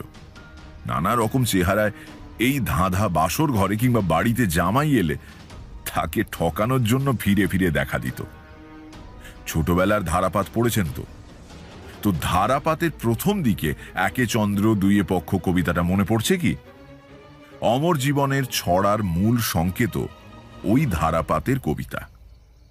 বুঝতে পারছি না ঠাকুরমশাই। আরেকটু খুলে বলবেন? কবিতাটা মনে করুন। দিকে দিকে সাগরেতে ভাই, চোখে চোখে চাঁদ খুঁজে পাই। দিক কখানা? 4টে তো, পূব, পশ্চিম, উত্তর, দক্ষিণ। তাহলে দুবার দিক অর্থাৎ 4 4, ঠিক আছে। পরের কথা সাগরেতে, সাগর কটা? না, সপ্ত সমুদ্র। তাহলে এ পর্যন্ত কি হলো? দিক দিক সাগর, 4 4 7। পরের লাইনে ছড়াই বলেছে চোখে চোখে চাঁদ খুঁজে পাই। 3 নেত্র, অর্থাৎ পরপর 2টো 3 হবে, আর চাঁদ তো একটাই। কাজেই পুরো সংখ্যাটা দাঁড়ালো 4 4 7 3 3 1। আপনি এর 4খানা আগের নম্বরে টিকিট নিচ্ছিলেন, নিলে একটুর জন্য প্রাইসটা হাতছাড়া হয়ে যেত। আমি কেউ না মুখুজ্জে মশাই, পুরস্কারটা আপনার ভাগ্যই পাইয়ে দিয়েছে অমর জীবনের মাধ্যমে। ঠাকুরমশাই, এই অমর জীবন কে? আমি জানি না মুখুজ্জে মশাই। এ প্রশ্ন আপনি আগেও করেছেন, উত্তর জানা থাকলে আমারও আনন্দ হতো। মুখুজ্জে মশাই, কিছু কিছু প্রশ্নের উত্তর না জানাই থাক না, তাতে জীবন সরস থাকে, জীবনে বিশ্বাস থাকে, আনন্দ থাকে। সব জেনে ফেলতে নেই। চলুন, পুজোর সময় হয়ে এলো, আপনার জন্য সবাই অপেক্ষা করছে। দেবদর্শনকে পুজো মণ্ডপে আসতে দেখে সবাই হর্ষধ্বনি করে উঠে দাঁড়ালো। সেদিনকার পুজোর পরিবেশই আলাদা। অকস্মাৎ ঘটে যাওয়া কোনো অলৌকিক ঘটনা, অন্তত আমরা সঠিক ব্যাখ্যার অভাবে যাকে অলৌকিক বলে মনে করি, তা মানুষের মনে বিশ্বাস আর ভক্তির জোয়ার এনে দেয়। সেদিনও তাই হয়েছিল।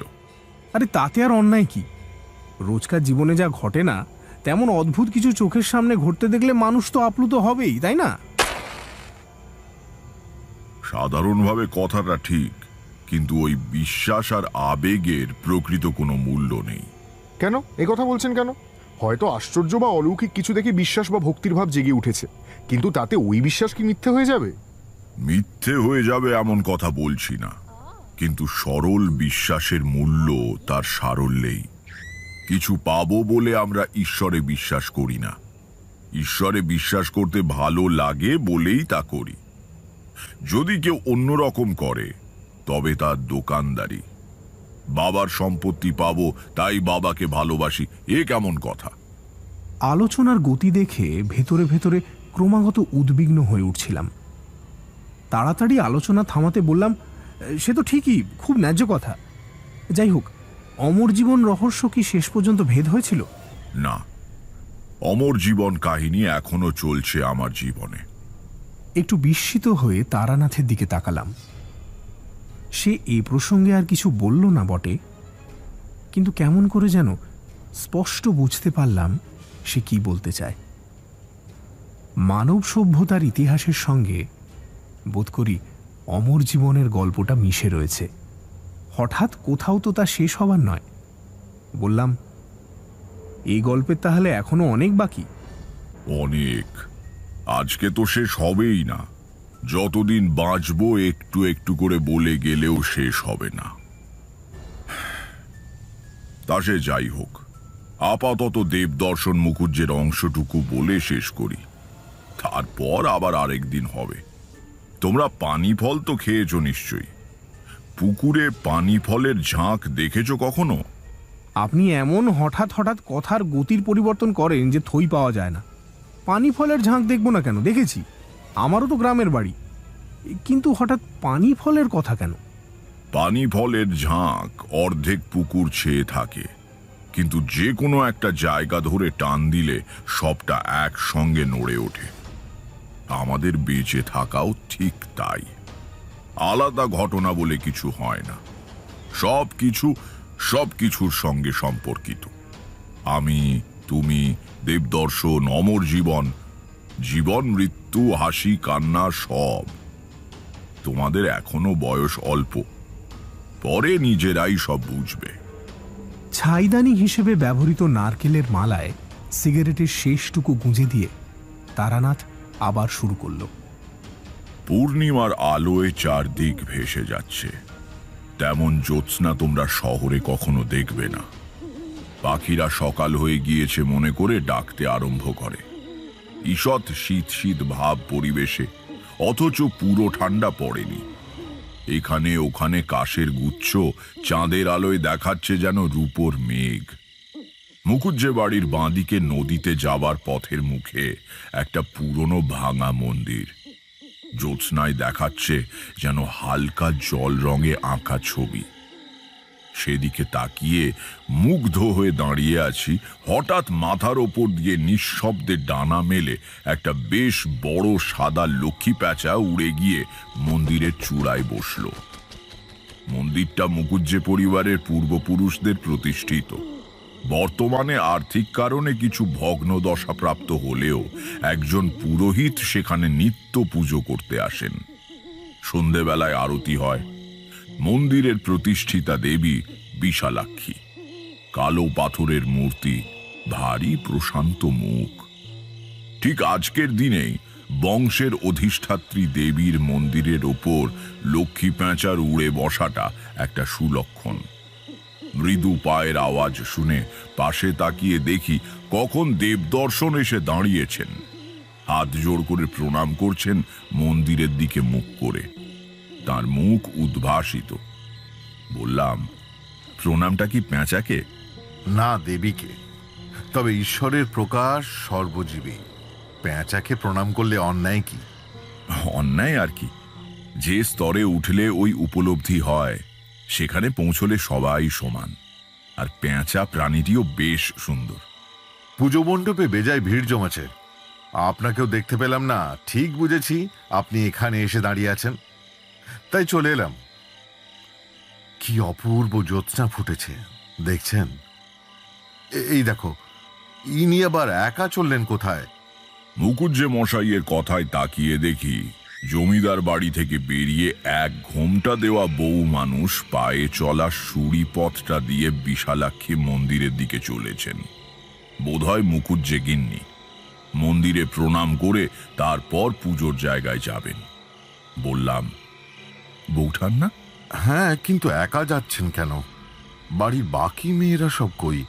পেছনে সব আসছেন বোধহয়। দেবদর্শনের স্ত্রী কিন্তু মন্দিরের পৈঠায় বা চালাতে দাঁড়িয়ে প্রণাম সারলেন না, সিঁড়ি বেয়ে উঠে মন্দিরে ঢুকে গেলেন। আমরা এখানে দাঁড়িয়ে থাকলে বেরুবার সময় উনি আমাদের দেখতে পাবেন, ওর অস্বস্তি হতে পারে সে কথা ভেবে আমি বললাম, চলুন মুকুজ্জে মশাই, নদীর দিক থেকে একটু ঘুরে আসি। আহা, সেসব দিনের কথা ভাবলে এখনো বুকের মধ্যেটা কেমন করে ওঠে। জ্যোৎস্না এত সাদা ধবধবে যে নদীর ধারের সাদা বালির চরে দাঁড়িয়ে সময়টা দিনের বেলা বলে ভুল হয়। খুব হালকা বাতাসে চরে গজিয়ে ওঠা কাশগুচ্ছ দুলছে, কটকট করে ডাকছে কি একটা নিশাচর পোকা। বয়স তখন অল্প, পৃথিবী বিশাল, শরীর নিরোগ, প্রকৃতি সুন্দর। ঈশ্বর তার সিংহাসনে আসীন এবং দুনিয়ার সব কিছু ঠিকঠাক চলছে। তখন অমর ছিলাম। পৃথিবীতে কোনো গ্লানি ছিল না, কালো রং ছিল না, বুক ভরা অকারণ আনন্দ ছিল। মৃত্যু ছিল আবছা জনশ্রুতি। সে বাংলাও আর নেই। আমার এই কথাকে জীবনের পেছন দিকে তাকিয়ে প্রৌঢ়ের স্বাভাবিক হাহাকার মনে করো না, কিন্তু তখন দিনকাল সত্যিই অন্যরকম ছিল। মনের ভেতরের সেই আনন্দ মিশিয়ে শরৎ রাত্রি অপরূপ হয়ে উঠত। কাশফুলে ঢাকা জ্যোৎস্না মাখা সাদা বালির চরে দুজন বেশ কিছুক্ষণ পায়চারি করলাম। ফেরবার সময় আমাদের ডান দিকে বাঁশ ঝাড়ের পাশে বিশালাক্ষী মন্দিরটা পড়ল, তার ওধারে মুকুজ্জে বাড়ি, আর বাঁ দিকে পথ থেকে একটু ভেতরে পুজো মণ্ডপ। পুজোর জায়গায় ঢোকবার মুখে দেবদর্শন থমকে দাঁড়িয়ে নিজের বাড়ি থেকে আসার পথের দিকে তাকিয়ে অবাক গলায় বললেন, এ কি, এদের আজ কি হলো? বারবার কোথায় যাওয়া আসা করছে? তাকিয়ে দেখলাম মুকুজ্জে গিন্নি বাড়ির অন্য মেয়ে বউদের সঙ্গে চলেছেন পুজো মণ্ডপে। মানে তিনি বিশালাক্ষী মন্দিরে প্রণাম করে বাড়ি ফিরে গিয়েছিলেন, এখন আবার সবাইকে নিয়ে পুজো দেখতে যাচ্ছেন। ওদিকে পুজো শেষ হয়ে গেল। শান্তির জল, প্রসাদ ইত্যাদির পর আমরা বৈঠকখানায় ফিরে এলাম। কোনো কারণে দেবদর্শনের ভুরু কুঁচকে রয়েছে, কিছু একটা ভাবছেন ভদ্রলোক। রঘু তামাক দিয়ে গেল। তামাক টানতে টানতে এটা সেটা গল্প করছি, কিন্তু দেবদর্শনের মুখের গম্ভীর ভাবটা কিছুতেই যাচ্ছে না। হঠাৎ উনি বললেন, ঠাকুরমশাই, আমার স্ত্রী যখন প্রথমবার একা বিশালক্ষীর মন্দির প্রণাম করতে যাচ্ছিলেন, তখন তার হাতে কিছু ছিল কি? হাতে? আমি তো ঠিক, দাঁড়ান, একখানা ডাঁটাওয়ালা পদ্ম ছিল বোধহয়, তাই না? আর দ্বিতীয়বার? তখন তো হাতে পুজোর ডালা ছিল। কেন এই প্রশ্ন করছেন কেন? তাহলে পদ্মটা উনি কোথায় রেখে এলেন? ডালাতেই রাখা ছিল হয়তো, পাশ থেকে দেখা যায়নি। তাই? তা হবে হয়তো, অন্ধকারে বুঝতে পারেনি, নইলে আর যাবে কোথায়? মানুষের একটা না একটা বাতিক থাকেই, ভেবে মজা লাগলো। দেবদর্শনের মতো বিচক্ষণ বুদ্ধিমান লোক এই সামান্য একটা বিষয় নিয়ে মাথা ঘামাচ্ছেন। নিমন্ত্রিতদের খাওয়া মিটতে মিটতে অনেক রাত হয়ে গেল। তারপর ভেতর বাড়ির বারান্দায় খেতে বসলাম দুজনে। কলা পাতায় করে খাওয়া। মুকুজ্জে বাড়ির রীতি অনুযায়ী পুজোর প্রসাদ ধাতুর পাত্রে পরিবেশন করা হয় না। খিচুড়ি, 5 ভাজা, 5 মিশেলি, একটা ঘন্ট, তার মধ্যে আলু, কচু, বেগুন, থোর, পালং পাতা, চাল কুমড়ো সবই আছে। তারপর লুচি আর পায়েস। একটা জিনিস বরাবর দেখেছি, পুজোর ভোগ হিসেবে যে খিচুড়ি রান্না হয় তার স্বাদ অদ্ভুতভাবে আলাদা। মাথা নিচু করে খেয়ে যাচ্ছি, বুঝতে পারছি রান্নাঘরের দরজার পাশে মুকুজ্জে গিন্নি দাঁড়িয়ে রয়েছেন। অতিথিদের খাওয়ার সময় গৃহকর্ত্রীর উপস্থিত থাকা বনেদি বাড়ির নিয়ম। খেতে খেতে দেবদর্শন বললেন, বিশালাক্ষী মন্দিরে একা প্রণাম করে আবার ফিরে গিয়েছিলেন কেন? সবাইকে নিয়ে একেবারেই তো গেলে পারতে। বিশালাক্ষী মন্দির? একা সেখানে আমি যাইনি তো। যাওনি? কি বলছো তুমি? ঠিকই বলছি। বাড়ির মেয়েরা মিলে যখন পুজোর জায়গায় যাচ্ছিল, তখন তো তোমার সঙ্গে দেখাই হলো। তুমি আর ঠাকুরমশাই মিলে নদীর ধারের পথ দিয়ে ফিরছিলে। আমাদের দেখে বাঁশঝাড়ের তলায় দাঁড়িয়ে ওকে যেন কি বললে। তার আগে আবার কোথায় গেলাম? তার একটু আগে একা যাওনি বিশালাক্ষী মন্দিরে প্রণাম করতে? না তো। আমি, রাজুর মা, বিরাজ পিসি আর ছেলেপুলেরা মিলে একবারই বেরিয়েছিলাম। কেন জিজ্ঞাসা করছো বলো তো? কিছু হয়েছে নাকি? না, কিছু হয়নি, কিন্তু আমি যে স্পষ্ট, মানে তোমার হাতে একটা... মুকুজ্জে মশাই, সেসব কথা পরে হবে খন। চাঁদের আলোয় অত ভালো করে কিছু দেখা যায় না। কাকে দেখতে কাকে দেখেছেন? ঠাকুরমশাই, কিন্তু আপনি যে... খেয়ে নিন, খেয়ে নিন, পরে কথা হবে। এই লক্ষ্মী পূর্ণিমার রাতে ঘুমোতে নেই, আড্ডা দিয়ে রাতটা জাগতে হয়। সেই উদ্দেশ্যে গ্রামের কয়েকজন বৃদ্ধ দেবদর্শনের বৈঠকখানায় এসে জড়ো হয়েছেন দেখলাম। আগেই বলেছি, রঘু জমিদারে কেতাদুরস্ত কর্মচারী। সে অতিথিদের তামাক দিয়ে গেল। তাকিয়ায় হেলান দিয়ে তারা জমিয়ে বসলেন। দেবদর্শনও বসতে যাচ্ছিলেন। আমি বললাম, মুকুজ্জে মশাই, চলুন না, বাইরে একটু ঘুরে আসি। কি চমৎকার চাঁদের আলো ফুটেছে। তাছাড়া দেরি করে খাওয়া হলো তো, হাঁটা চলা করলে হজম হবে। দেবদর্শন আমার কাণ্ডে অবাক হওয়া ছেড়ে দিয়েছিলেন। কোনো দ্বিধা না করেই রাজি হয়ে গেলেন। উপস্থিত অভ্যাগতদের বসিয়ে আমার সঙ্গে বেরোলেন। রাত তখন প্রায় 2:30। রূপোর চাকার মতো চাঁদ পশ্চিম আকাশে হেলে পড়েছে বিশাল পাকুর গাছের পেছনে। মৃদু হিমের ছোঁয়া বাতাসে। কি যেন কি কত কথা মনে পড়ে যায়। স্বার্থ, হিংসা আর হানাহানির মধ্যেও মনে হয় আকাশ মধু, বাতাস মধু। মনে হয় মৃত্যু আর অন্ধকার সত্য, কিন্তু তার চেয়েও বড় সত্য মুক্ত জীবনের আনন্দ। দেবদর্শন আমার দিকে তাকিয়ে আছেন। বললাম, মুখুজ্জে মশাই, কেবল লটারির টাকা পাওয়া নয়, আপনার পরিবারের ইতিহাসে আজ একটা অদ্ভুত ঘটনা ঘটেছে। কি ঘটছে ঠাকুরমশাই? আসুন আমার সঙ্গে, দেখাচ্ছি। দেবদর্শনকে নিয়ে বিশালাক্ষীর মন্দিরের দিকে এগিয়ে গেলাম। দেবদর্শন উদ্গ্রীব হয়ে আমার সঙ্গে আসছেন, যদিও আমি নিজেই জানি না ঠিক কি দেখাতে নিয়ে চলেছি। তবে আমি দেখেছি কোনো অলৌকিক প্রত্যক্ষণ বিষয়ে আমার অনুভূতি সচরাচর নির্ভুল হয়। বিশালাক্ষী মন্দির পর্যন্ত মাটির সুড়িপথটায় দেখার মতো কিছু নেই। তারপর থেকেই পথ ভাগ হয়ে একটা চলে গেল নদীর দিকে আর একটা পুজোর মণ্ডপের দিকে। এই দুই পথের সংযোগস্থলেই বিশালাক্ষী মন্দির। ভাগ হওয়ার জায়গাটা থেকে মন্দিরের দিকে এগোতেই চোখে পড়ল সারি সারি পায়ের ছাপ। সাদা রঙের কিছুতে পা ডুবিয়ে হাঁটলে যেমন হয় ঠিক তেমনি। বাড়ির মেয়েরা চাল বাটা কিংবা খড়ি মাটি গুলে যেমন মা লক্ষ্মীর পা আঁকে, অনেকটা সেরকম। পার্থক্য এই, পুজোর জন্য আলপনা হিসেবে আঁকা পায়ের ছাপ জোড়া জোড়া, মানে পাশাপাশি হয়। দেখলে মনে হয় যেন কেউ কিছুক্ষণ সেখানে বিশ্রাম করার জন্য দাঁড়িয়েছিল। আর এই যা ছাপ দেখছি, এ নকল ছাপ নয়, এ হলো সত্যিকারের কোনো হেঁটে যাওয়া মানুষের পা।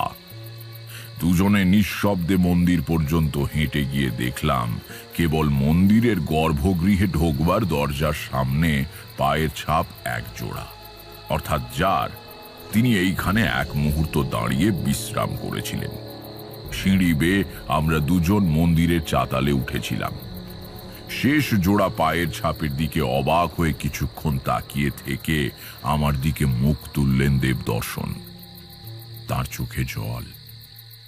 ঠাকুরমশাই, আমি যা ভাবছি তা কি সত্যি? ঠিক তাই মুখুজ্জে মশাই, শুধু আপনার নয়, আমার জীবনও ধন্য। পশ্চিম দিগন্তে হেলে পড়েছে চাঁদ। এবার রাত ফুরিয়ে আসছে। হেমন্তের শেষ রাত্রিরে আকাশ, বাতাস আর পৃথিবী যেন কেমন এক রূপকথার দেশে পরিণত হয়। বাঁশপাতার ফাঁক দিয়ে আসা রাত্রি শেষের জ্যোৎস্না, ঈষৎ শীতের ছোঁয়া আর পুজো মণ্ডপ থেকে দেবী বাড়ি ফেরা লোকজনের গলার মৃদু গুঞ্জন পরিবেশকে অবাস্তব আর অপার্থিব করে তুলেছে। এখন প্রকৃতির সাধারণ নিয়ম আর বলবৎ নয়, এখন সব কিছুই ঘটতে পারে। মন্দিরের চাতালে দাঁড়িয়ে চোখ মুছছেন দেবদর্শন। সব মানুষ ভাগ্যবান নয়, কোনো কোনো মানুষ ভাগ্যবান। ক্ষমতা, টাকা পয়সা এসব অনেকেরই থাকে, কিন্তু আপনার জীবনে আজ যা ঘটল দেবদর্শন বাবু, তা খুব কম মানুষের ভাগ্যেই ঘটে। যাকে আজ দেখেছেন তিনি আপনার স্ত্রী নন, তিনি কি তিনি? বলুন ঠাকুরমশাই। তিনি স্বয়ং দেবী। আপনি আজ দেবীর আশীর্বাদ পেয়েছেন দেবদর্শন বাবু। এখান দিয়ে তিনি হেঁটে গেছেন, এই তার পদচিহ্ন। আমার স্ত্রী রূপে তিনি তিনি দেখা দিলেন কেন? তো তবে তবে কি? মায়েরা সকলেই দেবী মুখুজ্জে মশাই। মাটির পিলসুজের ওপর মাটির তৈরি ঘিয়ের প্রদীপ জ্বলছে মন্দিরের ভেতরে। অন্যদিন ছোট মাপের রেড়ি তেলের প্রদীপ জ্বলে, সেটিও পাশে রাখা আছে। সন্ধেবেলা নিত্য পুজোর পর জেলে দেওয়া হয়েছে, এখনো তা জ্বলছে।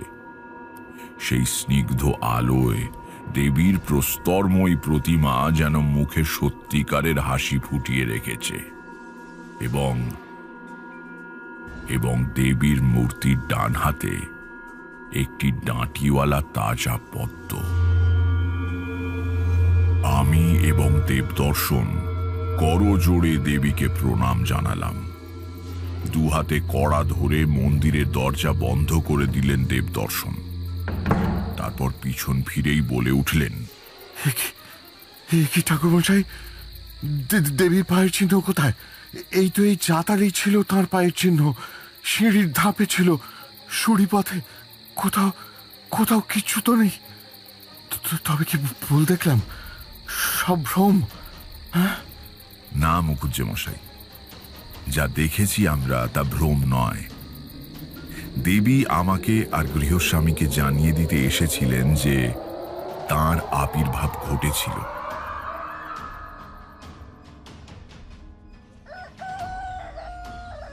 না ঘুমিয়েই রাত শেষ হয়ে গেল। সকালে নদীতে স্নান করে এসে বৈঠকখানায় বসলাম। একটু পরে দেবদর্শনও ভেতর বাড়ি থেকে এসে বসলেন। তাঁরও স্নান হয়ে গিয়েছে। দেবদর্শনের মুখে চোখে দিব্য অনুভূতির উদ্ভাস। ইনি যেন আর ঠিক কালকের সেই মানুষ নন। আজ যেন তিনি অনেকটা বেশি সৌম্য, অনেক বেশি গভীর। এবার যে আমাকে যেতে হবে মুখুজ্জে মশাই, অনেক দিন হয়ে গেল, আবার পথ ডাকছে।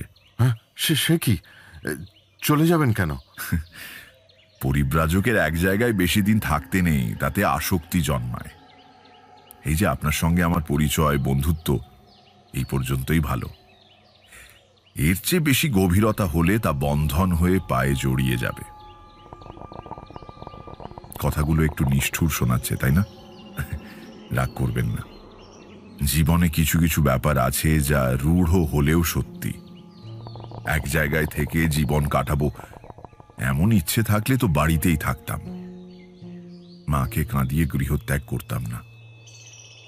ভালোবাসা, বন্ধুত্ব, প্রীতির সম্পর্ক এসব খুব ভালো জিনিস, কিন্তু যে মোহ আবরণ মহত্তর সত্য থেকে আমাদের আড়াল করে রেখেছে, তার থেকে মুক্তি পেতে হলে যতই কষ্ট হোক পথে বেরিয়ে পড়তে হবে। আমি আপনাদের ভালোবাসায় জড়িয়ে পড়ছি, এবার যেতে হবে। কবে যাবেন ঠিক করেছেন? ভাবছি পরশু। আজ একটু বাদে থেকেই কৃষ্ণপক্ষের প্রতিপদ পড়বে। কোথাও যাওয়ার পক্ষে ওটা ভালো তিথি নয়। দ্বিতীয়া পড়তে পড়তে কাল দুপুর গড়িয়ে যাবে। বিকেলের দিকে আর কোথায় যাব? 2 মাইল হাঁটতে না হাঁটতে অন্ধকার নেমে আসবে। তাই পরশুই। যাক, কালকের দিনটা অন্তত আছেন।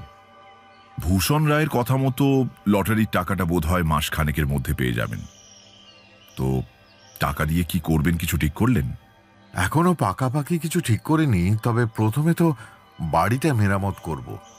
বাড়ির মায়া বড় মায়া। পিতৃপুরুষের এত বড় বাড়ি সবটা ভালোভাবে সারাতে পারবো না। 25-30 হাজার টাকায় যতটা হয়, যাতে আবার 1.5 পুরুষ অন্তত চলে যায়। আর ভূষণ রায়কে দেব 5,000। বাকি টাকা এখনো কিছু ভাবিনি, আগে হাতে আসুক। তবে কয়েক জায়গায় আমি সাহায্য করব বলে প্রতিশ্রুত। কি করে সেই প্রতিশ্রুতি রক্ষা করব তাই ভাবছিলাম। যারা চেয়েছে তারাও খুব অসহায়। বিশ্বাস করুন ঠাকুরমশাই, টাকা পেয়ে এইটাই আমার সবচেয়ে আনন্দের বিষয়। ঈশ্বর আমার মুখ রক্ষা করলেন। ছেলেদের কিছু দেবেন না? না, সেভাবে কিছু দেব না। আমার সংসারে ওদের কোনো অভাব নেই, আর আমি না থাকলেও সবই ওদের দুজনের। দুজনকেই আমি নবদ্বীপে রেখে আচার্য স্তর পর্যন্ত ন্যায় কাব্য ব্যাকরণ পড়িয়েছি। শিগগিরই হয়তো ওরা বাড়িতেই টোল খুলবে। অর্থের গৌরব নিম্নমানের এবং ক্ষণস্থায়ী। আমি চাই ওদের পাণ্ডিত্যের গৌরব হোক। পরের দিন দুপুরে খাওয়ার সময় আমাদের দুজনকে পরিবেশন করলেন স্বয়ং দেবদর্শনের স্ত্রী। সেই পরাতের মতো বিশাল কাঁসার থালায় ভুরভুরে খাঁটি গাওয়া ঘিয়ের গন্ধওয়ালা পোলাও, ঘন মুগের ডাল আর বেগুন ভাজা, তার সঙ্গে 4 রকমের মাছের পদ। করেছেন কি মুখুজ্জে মশাই, এই এত কি খাওয়া যায়? আতিথেয়তারও তো সীমা আছে। কিছু নয় ঠাকুরমশাই, আবার কবে আসবেন তার তো ঠিক নেই। বাড়ির এরা আপনার জন্য আজ যত্ন করে করেছেন, খেয়ে নিন। মুখুজ্জে গিন্নিকে এর আগে ভালো করে কখনো দেখিনি। আমি স্বাভাবিক সংকোচের জন্য সরাসরি কখনো তাকাইনি। তিনিও বাঁ হাতের বুড়ো আঙুল দিয়ে মাথার কাপড় একটু টেনে ধরে রাখতেন। আজ খেতে খেতে কেন যেন মুখ তুলে হঠাৎ তার দিকে একবার তাকালাম। তাকিয়েই অবাক হয়ে গেলাম। পদ্ম পলাশাক্ষী কথাটা সংস্কৃতের দেবীদের স্তরে প্রচলিত আছে। বাংলার অখ্যাত এক পাড়াগাঁর পড়ন্ত জমিদার বধূর যে এমন দেবীর মতো আয়ত পদ্ম পলাশ লোচন হবে তা কে জানত। অতসী ফুলের মতো গায়ের রং, কোঁকড়া চুল, সূর্যের গোলকের মতো উজ্জ্বল সিঁদুরের টিপ, আর তার নিচে গভীর মাতৃত্বের পরিপূর্ণ ওই দুটি টানা টানা বিশাল চোখ। হ্যাঁ, জগদ্ধাত্রীর মতো রূপ বটে। তিনিও ক্ষণিকের জন্য আমার দিকে তাকিয়ে বাৎসল্যের মৃদু হাসি হাসলেন। পরক্ষণেই আমি লজ্জা পেয়ে চোখ নামিয়ে নিলাম। একটু দেরি করে হলেও সেদিন চাঁদ উঠল ভারী চমৎকার।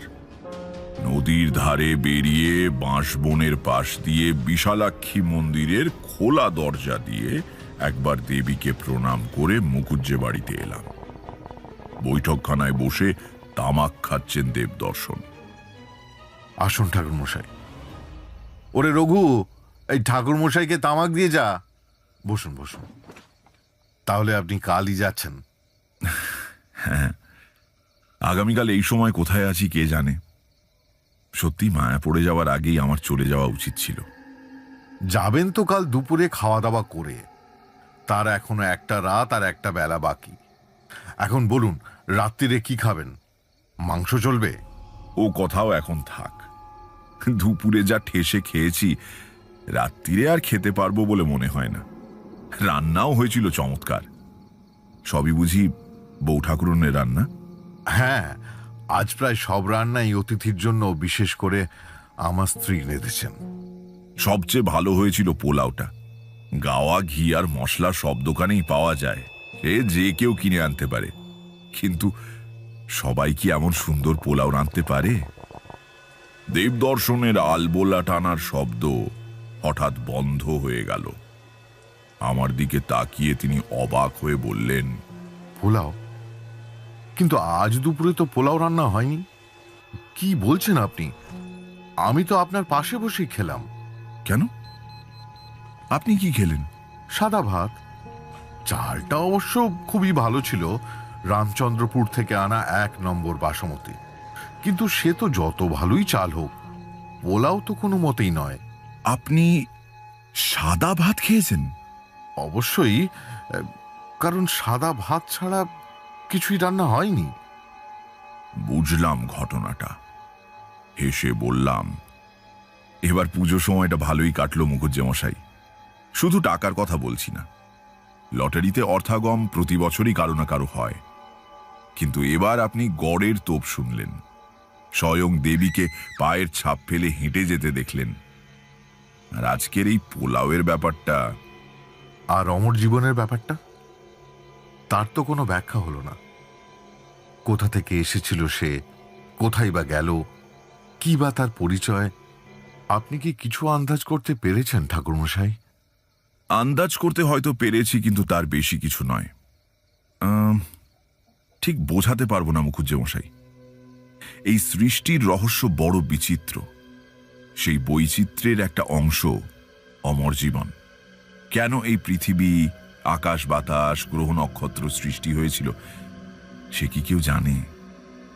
তেমনি অমর জীবনের পরিচয় একটা আকস্মিক আবর্তের মতো হঠাৎ সেই সৃষ্টির ভেতর জেগে উঠেছে। তার কোনো কারণ নেই, কোনো ব্যাখ্যা নেই। তবে এটুকু বুঝেছি, তার অস্তিত্ব একটা বড় মাপের শুভ শক্তির প্রকাশ। কিরকম? সৃষ্টির মুহূর্তেই শুভ আর অশুভ দুরকম শক্তি তৈরি হয়েছিল। এই কথার সমর্থন পৃথিবীর সব ধর্মশাস্ত্র আর দর্শনে পাবেন। যেমন আলো আর অন্ধকার, মহত্ব আর নীচতা। এও প্রকৃতির একটা সঠিক আইন। আসল বস্তু না থাকলে পরিপূরক এবং বৈপরীত্যের ধারণা আসবে কি করে? শাসকের অত্যাচার, ধর্মান্ধতা, ধনীর দম্ভ, নিষ্ঠুরতা, এসবের ভেতর দিয়ে অশুভ শক্তি নিজেকে প্রকট করে। আর উল্টো দিকে শুভ আর মহৎ বিশ্বশক্তি নিজেকে স্পষ্ট করে তোলে মহাপুরুষের বাণী, দেশপ্রেমের আত্মোৎসর্গ, বৈজ্ঞানিকের নিঃস্বার্থ কর্ম, এগুলোর মধ্যে দিয়ে। তাঁর কি প্রয়োজন ছিল? এত জটিল ঝামেলায় না গিয়ে ঈশ্বর তো অমিশ্রিত ভালো সৃষ্টি করতে পারতেন।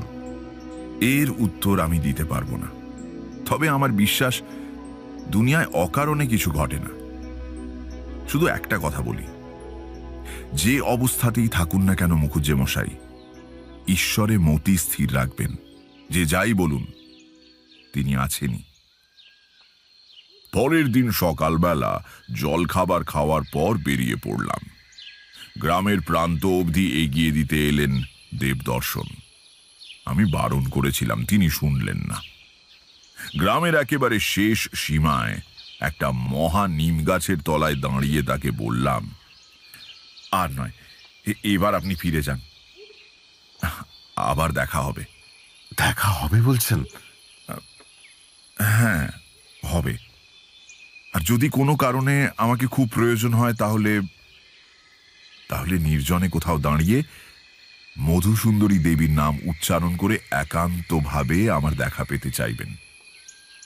যেখানেই থাকি না কেন আমি ঠিক জানতে পারবো। ব্যাস, এতেই হয়ে যাবে।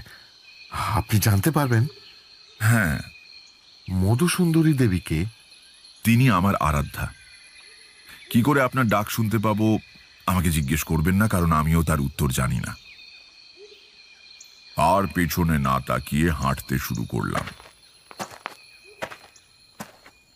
গল্প থামিয়ে তারানাথ আমাদের দিকে তাকিয়ে বলল, আজ এই পর্যন্ত থাক, সামনে যেদিন আসবে সেদিন আবার কিছুটা বলা যাবে। থাক মানে? আর দেখা হয়েছিল দেবদর্শন বাবুর সঙ্গে? সে কথা অন্যদিন। অবশেষে আরেক রাউন্ড চা আর মটলেনের মোড়ের উড়িয়া তেলে ভাজাওয়ালার গরম গরম তেলে ভাজার পর তারানাথ আমাদের জোড়াজুড়িতে বাধ্য হয়ে